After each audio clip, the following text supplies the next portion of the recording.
A todas y todos, estoy muy pensativa. Hoy quiero hablarles de algo que me pasó. Hace unos días estaba en una comida con un amigo y su familia. La mamá de mi amigo empezó a hablar de cómo era todo cuando sus hijos eran pequeños. Y mi amigo de repente, frente a toda la gente, le dijo a su mamá que no todo era como ella recordaba, sino que ella de vez en cuando se desesperaba y que algunas veces incluso les pegó o les aventó algunos objetos pequeños, pero que a pesar de ello, él lo entendió, ya que sabía que había hecho todo por sus hijos y que cargaba con muchas cosas ella sola. Su mamá se avergonzó mucho y se disculpó por ello con sus hijos ahí mismo por haber hecho eso. No sé, me pregunto qué pasa con ese tipo de violencia, porque al final, aunque sean cachetadas, pellizcos o nalgadas correctivas, pues de todos modos es violencia, ¿no creen? Hay frases que se escuchan por ahí como para justificar que se les pegue a los niños y a las niñas para educarles, tales como, vale más una nalgada a tiempo que un delincuente en la cárcel. ¿La conocían? Vamos a ver una cápsula con un poco de contexto sobre los castigos corporales y la educación. Adelante. La educación por medio del castigo corporal ha sido documentada en muchas civilizaciones antiguas, como la griega y la romana, aunque en esa época no se consideraba maltrato, ya que la infancia era considerada propiedad del adulto. En las civilizaciones mesoamericanas también se utilizaba la disciplina corporal durante la infancia. En el Códice Mendoza, los mexicas describen los castigos que aplicaban en niñas y niños que cometían faltas disciplinarias según la edad que tenían. Por ejemplo, en el más duro de los castigos, el niño de 11 años era obligado a inhalar el humo de una hoguera de chiles. Se cree que los castigos corporales en la educación comenzaron cuando las sociedades se volvieron sedentarias. Existen varios testimonios escritos sobre la práctica del castigo corporal en la educación desde los sumerios, pasando por el antiguo Egipto, China, por la India antigua, la América mesoamericana, Atenas y Roma, entre otras civilizaciones. En Pompeya, un vestigio muestra una escena de flagelación de un alumno rebelde. El adolescente, sostenido por dos compañeros, es golpeado por un tutor. La crítica al castigo corporal también comenzó hace cientos de años. En el siglo I después de Cristo, el retórico y pedagogo hispano-romano Quintiliano de Calahorra fue uno de los primeros en criticar públicamente esas prácticas que consideraba nocivas para los niños. Pero que se azote a los alumnos mientras están aprendiendo, aunque sea por una parte costumbre aceptada, de ninguna manera lo quisiera, afirmaba. Primeramente, porque es cosa fea y propia de esclavos y ciertamente un acto de injusticia, lo que por sí mismo se entiende si cambias esa edad por otra. En segundo lugar, porque si hay alguien de tal vil carácter que no se corrija por medio de la represión, también se hará duro contra los golpes como los más degenerados esclavos. Actualmente no solo reprobamos la violencia hacia las niñas y niños, sino también la esclavitud. Durante el Renacimiento, el humanista Erasmo de Róterdam rechazó abiertamente y con marcada insistencia los castigos corporales. En uno de sus libros, La educación de un príncipe cristiano, escribió: «Dirás que aquella no es escuela sino prisión por el estallido de los azotes, por el estrépito de los palos. Allí dentro no se oye nada sino llantos y quejas y amenazas espantables. ¿Qué otra cosa aprenden allí los niños sino aversión por las letras?» Mi abuela me contaba los castigos que se vivían en la escuela, donde las niñas y los niños por igual recibían reglazos en las manos o en las piernas. Pero la educación ha cambiado, ¿no es cierto, Donovan? Desgraciadamente no en todos lados, Shadani. La violencia contra la infancia y la adolescencia es una violación a los derechos humanos, pero sigue siendo ampliamente ejercida y aceptada. De acuerdo con la encuesta nacional de los niños, niñas y mujeres en México, todavía el 63% de las niñas y niños menores de 14 años experimentan agresiones psicológicas o castigo físico como método de crianza o educación dentro del seno familiar o en los espacios escolares o comunitarios. ¿En serio? ¿Y los derechos de las y los niños? El artículo 19 de la Convención sobre los Derechos de los Niños dice que los gobiernos deben de proteger a los niños y a las niñas contra la violencia, el abuso y la desatención por parte de las personas que las y los cuidan. Una mala noticia es que en la práctica sigue ocurriendo. Pero una buena noticia es que el pasado 23 de septiembre de 2020, el Senado de la República lanzó una propuesta de reforma al artículo 47 de la Ley General de los Derechos de las Niñas, Niños y Adolescentes que prohíbe toda forma de violencia por parte de adultos que tengan trato con niñas, niños y adolescentes, en particular el castigo corporal y humillante, y la propuesta fue ratificada por unanimidad en la Cámara de Diputados el pasado 11 de diciembre, por lo cual ya quedó asentada dentro de la ley. ¿Qué quiere decir castigo humillante? Según esta ley, se entiende por castigo humillante cualquier trato ofensivo, denigrante, desvalorizador, estigmatizante, ridiculizador o que menosprecie a una niña, niño y adolescente, así como cualquier acto que tenga como objetivo provocar dolor, molestia o humillación. Quiero saber más, vayamos con nuestra experta del día de hoy, para que nos ayude a comprender en qué consiste esta ley. El castigo corporal es una de las violencias que están profundamente arraigadas como métodos de crianza y disciplina. En Save the Children hemos trabajado también por abarcar el castigo corporal y el humillante, ¿no? El castigo corporal pensamos en golpes, en pellizcos, en empujones, y el humillante, pues esta práctica muy normalizada, ¿no? De ofensas, ridiculización, eres un burro, eres una burra, ¿no? O sea, estas pequeñas palabras que afectan más de lo que sabemos, ¿no? Entonces, son muy normalizadas. La ley se modificó el pasado 10 de diciembre, fue en el Pleno de la Cámara de Diputados y se aprobó por unanimidad propuestas de reforma por la que se han venido trabajando durante muchos años, ¿no? Las reformas lo que hacen es prohibir de manera expresa, digamos, escribir la palabra prohibir los castigos en donde se menosprecia, se humilla, se denigra, ¿no? Se amenaza o se asusta, o se ridiculiza a la niña, niño o adolescente. Antes de la reforma, pues la protección contra este tipo de castigo no existía, ¿no? Era algo que no estaba en la ley. Entonces, en esto consiste las reformas. Desde Save the Children participamos en la modificación de esta ley por mucho tiempo. Realmente ha sido un trabajo importante porque Save the Children cree en la protección de los derechos de niñas, niños y adolescentes a un mundo libre de violencia, ¿no? Trabajamos de la mano de legisladores y de tomadores de decisión, pues para que la prohibición del castigo corporal esté en la ley. Es importante decir también que la búsqueda por esta ley no quiere decir criminalizar o culpar o señalar a las mamás, los papás, cualquier cuidador, cuidadora, ¿no? Todo lo contrario, el hecho de ponerlo en la ley quiere decir que se hace como un marco de comportamiento.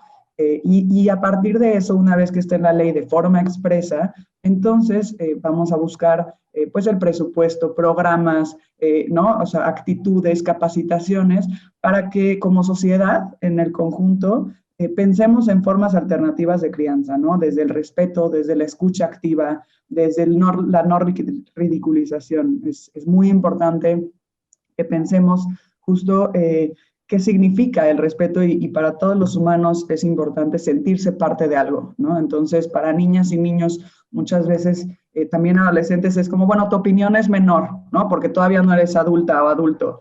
Y todo lo contrario, cada edad, cada persona tiene un espacio, ¿no? Y tiene un derecho a ser escuchado desde cómo ve el mundo.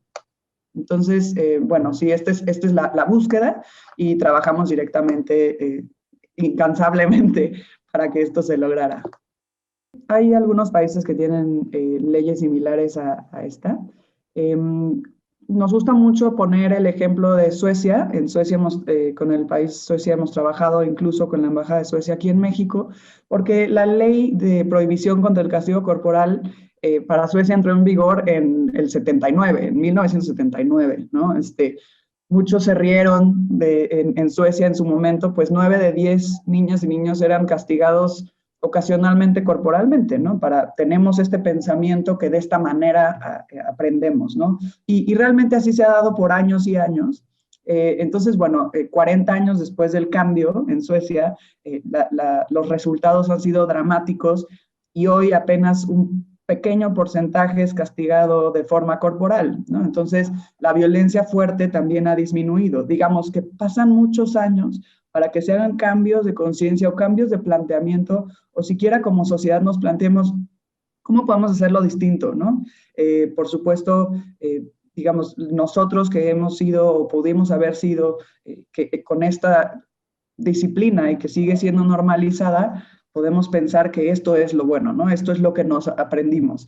Pero no sabemos todo lo que sucede ahorita en la sociedad que tuvo que ver también con esa violencia generalizada y ese miedo, ¿no? Las niñas, niños, adolescentes y las personas, su cerebro recuerda el miedo. No necesariamente va a recordar la orden que se le dio, no necesariamente va a decir, ok, entonces no hago esto, sino su cuerpo recuerda a través del miedo. Y también se puede recordar a través de un respeto, una ternura, una disciplina firme, pero no necesariamente con un golpe o con una humillación. Sí, a partir de la pandemia ha incrementado la preocupación de la violencia al interior de las casas, ¿no? Para muchas niñas y niños la escuela se convierte en su lugar seguro, ¿no? Bueno, ¿qué va a cambiar en el trato con niñas y niños? Es difícil saberlo ahorita. Una ley no hace un cambio en automático. Otra vez, esta ley no es para criminalizar y culpar a ninguna persona. Se requiere todo un proceso, ¿no? Como estábamos platicando ahorita con Suecia, el cambio de forma de hacer las cosas requiere un proceso. Entonces, a través de esto se requiere implementar políticas públicas, programas, abogar por un presupuesto robusto, ¿no? Para visualizar y difundir cuál es la alternativa a un castigo corporal y humillante, cómo esta violencia que tenemos tan internalizada o que tenemos tan normalizada que muchas veces ni siquiera lo tenemos que ver como violencia, ¿no? Muchas veces cualquier persona puede reaccionar y cuando tienes normalizada una práctica violenta, no piensas que eres una persona violenta o que estás haciendo a la otra persona sentir mal o sentir miedo o sentir humillación o sentir inseguridad, ¿no? Entonces, pues a partir de ahora es justo buscar cómo hacemos acciones educativas de acompañamiento, ¿no? A qué grupos de población damos prioridad y sobre todo mejorar la capacidad de las instituciones públicas para identificar, para atender y dar seguimiento a casos de riesgo, ¿no? En entornos familiares o que estén viviendo estas situaciones de violencia. Ya era momento de aprobar esta modificación, y si entiendo bien, esta ley es una manera de incentivar a la sociedad para que nos demos cuenta de que las y los niños no se vuelven mejores personas recibiendo disciplina física. La pregunta es, ¿realmente funciona la educación a través de castigos corporales? Para responder a esta y otras preguntas, vamos con la siguiente información. Bueno, el castigo corporal como forma de educación primero viene de la comprensión de los adultos, de que tenemos una jerarquía y un derecho a golpear, ¿no? A pellizcar, a empujar, como forma de enseñar a una niña o a un niño. Otra vez lo que platicábamos, ¿no? Creemos que haciendo esto van a entender. Y esto en el futuro, mucho tiempo después, nuestro cuerpo recuerda ese miedo. Y no necesariamente eso se va a traducir en recordar que entonces tienes que hacer algo bien, ¿no? Sino recuerda el miedo y entonces reproduce un círculo de violencia o puede reproducir un círculo de violencia. Entonces, en esto se traduce y es importante pensarlo porque como adultos en un trabajo no es aceptable que un jefe o una jefa te golpee para que tú comprendas, ¿no? Puede haber una llamada de atención, puede haber un espacio en donde diga esto no me gusta, pero ¿por qué si entre nosotros no es aceptable, por qué hacia una niña o un niño sí, ¿no? Entonces, pues es importante pensarlo desde ahí, ¿por qué ellos no? porque se puede, ¿no? O porque puedes decirle a alguien eres un burro, ¿no? Eres una burra. Eso en un trabajo es muy reprobado. Tiene consecuencias a la larga e inmediatas muy importantes. Particularmente tiene consecuencias cognitivas en la manera en que las niñas y niños aprenden, también los adolescentes siempre. También de manera física, muchas veces no lo sabemos, pero hay situaciones en las que este miedo o esta forma de disciplina genera somatizar los sentimientos y físicamente pueden afectar. También hay estudios que en el cerebro literalmente, al final nosotros somos animales, ¿no? Tenemos esta parte animal que cuando tiene este peligro o este miedo, el cerebro trabaja y saca literalmente adrenalina para defenderse o para, ¿no? O sea, como protegerse. Físicamente, entonces tienen después todos estos que también están relacionados con afectaciones emocionales y conductuales, ¿no? Emocionalmente de repente no sabemos qué es lo que pasa. Y pues bueno, viene mucho también, no siempre, pero viene mucho de este miedo, ¿no? En el que, y también combinado esto con una violencia generalizada en las calles, otra vez, como decía, muchas veces no es echar culpas, sino como sociedad estamos, ¿no? Acostumbrados a unas formas de platicar entre nosotros, muchas veces violenta y muchas veces confrontativa. Y bueno, esto tiene todo un efecto sobre niñas, niños y adolescentes y también, si nos damos cuenta, sobre nosotros, ¿no? Bueno, como sociedad podemos hacer mucho en la práctica para eliminar los castigos corporales y también los humillantes, ¿no? Contrarrestar la violencia es importante trabajar sobre sus causas, no solo sobre sus efectos, ¿no? Ya sabemos que estamos viviendo ahorita muchas manifestaciones o movimientos en contra de esta violencia que ya se lleva, ¿no? Creciendo desde hace mucho tiempo. Entonces, el cambio de visión para pensar en formas alternativas de comunicación, de presencia con niñas, con niños, darnos el espacio de generar realmente que la otra persona se sienta en un espacio seguro para expresarse, ¿no? Ese cambio es tan pequeño, el tener una escucha activa, ¿no? Tener la capacidad de 3 minutos escuchar nada más, ¿no? Entonces, como sociedad, justamente hacer esas formas alternativas de comunicación y recordar que todas y todos tenemos un espacio en esta sociedad y que ese espacio debe ser respetado y debe ser escuchado, ¿no? Muchas veces, otra vez, si eres una niña, si eres un niño, si tienes algo diferente, ¿no? A lo normal, tiende a ser señalado y eso para una persona genera muchos problemas, mucha inseguridad y sentirse fuera de un grupo, ¿no? Pasa también con niñas, niños y adolescentes. Si no eres adulto, no tienes nada que decir.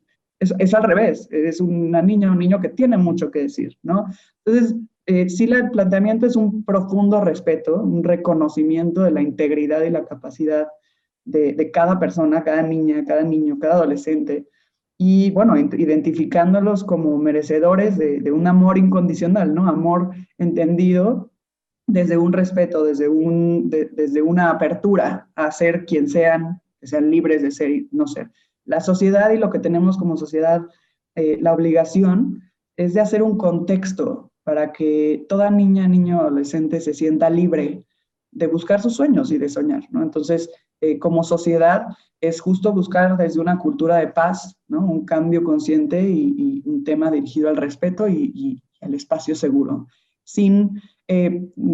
Muchas veces se entiende que lo que se está buscando es, no sé, nada de disciplina, ¿no? Y para nada, la disciplina puede existir, la firmeza es importante para todas las personas.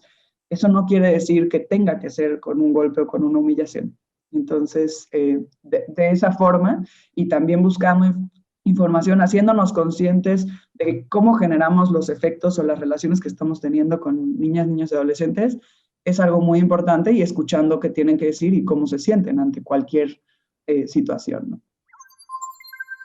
Agradecemos a nuestro especialista que nos haya ayudado a comprender por qué no se deben educar por medio de castigos físicos ni formas humillantes. Vamos contigo, Donovan, para que nos amplíes un poco más la información al respecto. La prohibición del castigo corporal como método de crianza en México fue promovido principalmente por varias convenciones internacionales de derechos humanos, tales como la Entidad de las Naciones Unidas para la Igualdad de Género y el Empoderamiento de las Mujeres, ONU Mujeres, el Fondo de las Naciones Unidas para la Infancia, UNICEF, el Fondo de Población de las Naciones Unidas, UNFPA, y la Oficina de la Alta Comisionada de las Naciones Unidas para los Derechos Humanos, ONU-DH. Son muchos los organismos y los expertos que afirman que la disciplina violenta, sistemática y cotidiana crea varias secuelas en el desarrollo de las personas que se encuentran en formación física y psicológica. En 2018, la UNICEF realizó una extensa investigación en toda América Latina llamada Disciplina Violenta en América Latina y el Caribe, para comprobar los efectos a corto y largo plazo de una educación en donde el castigo físico para algunas niñas y algunos niños es cosa de todos los días. Según la UNICEF, los niños castigados sistemáticamente con violencia física tienen 2.5 menos probabilidades de alcanzar un desarrollo adecuado en la primera infancia. También explica que una niña, niño o adolescente que recibe castigos físicos puede experimentar baja autoestima, sentimientos de soledad, abandono, exclusión del diálogo y la reflexión, generación de más violencia, ansiedad, angustia, depresión y trastornos en la identidad. En el peor de los casos, cuando la niña o el niño son víctimas de prácticas severas de castigo físico, tienen mayor probabilidad de abandonar su hogar y resolver conflictos con violencia, lo que puede provocar que tengan problemas con la justicia. Con este paso, México se suma a los 60 países que ya han impedido legalmente que el castigo corporal siga cimentando las bases que legitiman la violencia en la sociedad.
Sin duda, este tema nos pone a reflexionar y a cuestionar que a lo que estamos acostumbrados no siempre es positivo.